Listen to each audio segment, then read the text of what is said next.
Aujourd'hui, nous courons après le temps, voire nous cherchons même à dépasser le temps, et tant pis si à l'arrière nous laissons à la traîne ceux qui ne sont plus en capacité d'entreprendre un tel sprint. Et puis avec l'âge, on ralentit la course jusqu'à la stopper. On se retourne pour voir où en sont les autres et on s'aperçoit que de la famille, il n'y a plus personne derrière. Et oui, vos anciens n'ont pas suivi votre course effrénée et ont quitté votre route sans même avoir eu le temps et l'opportunité d'échanger avec vous sur une époque lointaine. À l'heure des réseaux sociaux, de l'internet à tout va, que restera-t-il de l'histoire familiale aux générations futures? Les photos argentiques? Il n'y en a plus.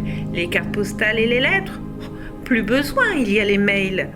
Mais, parce qu'il y a un mais, vos photos, certes, vous en avez des milliers, mais elles sont bien calfeutrées dans votre ordinateur ou sur votre nuage internautique, accessibles qu'à vous-même. Et vos mails ou SMS? Ah oui, vous échangez beaucoup.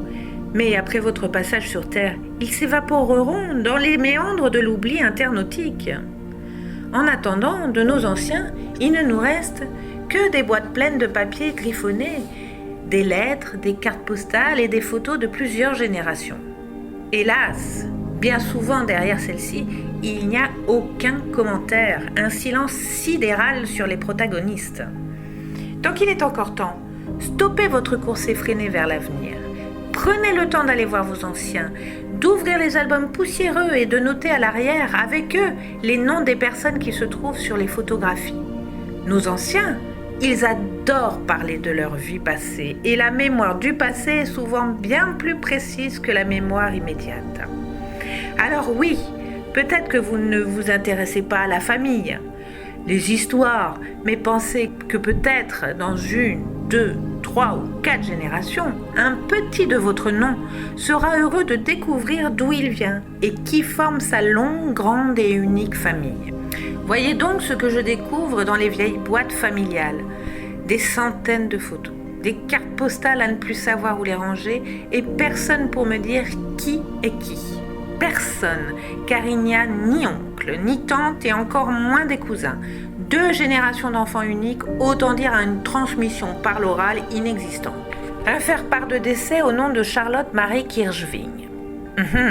Une photo de ma grand-mère vers 1927, posant avec une jeune femme, avec inscrit à l'arrière Marguerite Léger à gauche.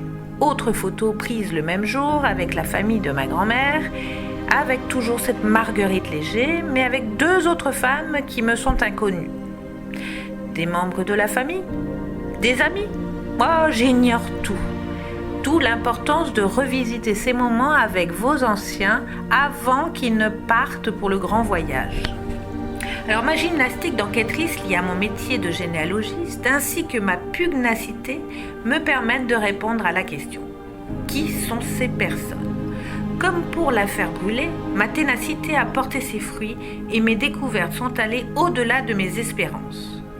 Charlotte Marie Kirschving était originaire de Moselle. Infirmière, jamais mariée, sans enfant, elle fut un temps sur Paris.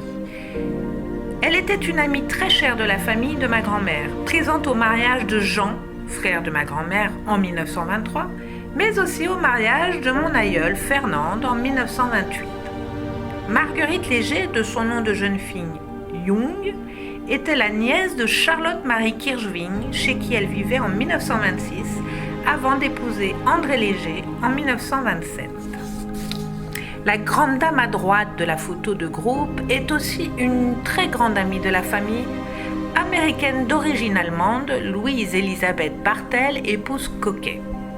En ce qui concerne cette femme, c'est une autre histoire extrêmement passionnante qui vous sera racontée une autre fois.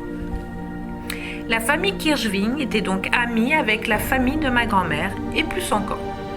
Une autre photo avec écrit à l'arrière « On s'en fait pas, Fernande, Germaine et Bibi ».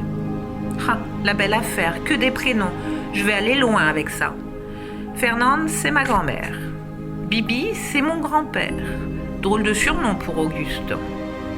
Autre photo. La bande de joyeux de l'exposition. Solange, moi, Fernande et Germaine. Ah, ça ne m'arrange toujours pas. En plus, une seconde inconnue s'invite dans la bande des joyeux lurons. Troisième photo. Les divinités du Cameroun avec Fernande à gauche, Solange et à droite, Germaine Kirchwing, un dimanche de balade à l'exposition. Cette fois-ci, j'en apprends un peu plus. Nous sommes à Paris en 1937 à l'exposition internationale et Germaine porte le nom de Kirchwing. Je fais tout de suite le lien avec Charlotte Marie Kirchwing et Marguerite Young, épouse Léger. L'enquête me mène à Colombes. Germaine et Solange Kirchwing sont sœurs, nées respectivement en 1910 et 1915. Elles sont toutes deux les nièces de Charlotte Marie Kirchwing et cousines germaines de Marguerite Young. Le père de Germaine et de Solange, Joseph Kirchwing, était présent au mariage de mes grands-parents. Ah, on choisit ses amis, pas sa famille. Quelle importance, me direz-vous, d'identifier des amis ? Premièrement, s'ils sont présents au mariage et même cités comme témoins, c'est qu'ils avaient une grande place dans leur vie. Deuxièmement, la trouvaille n'est intéressante que lorsqu'on la partage, qu'on la met en lumière et qu'on lui donne une seconde vie, le devoir de mémoire. Et pour ne pas en rester là, j'ai retrouvé une descendante qui n'avait pas connaissance de l'existence de Marguerite Young, épouse Léger. Avec ces photographies, j'ai fait une heureuse. À chacun son nom, à chacun son visage, et de nouveau la lumière ressurgit. À bientôt avec LM Généalogie.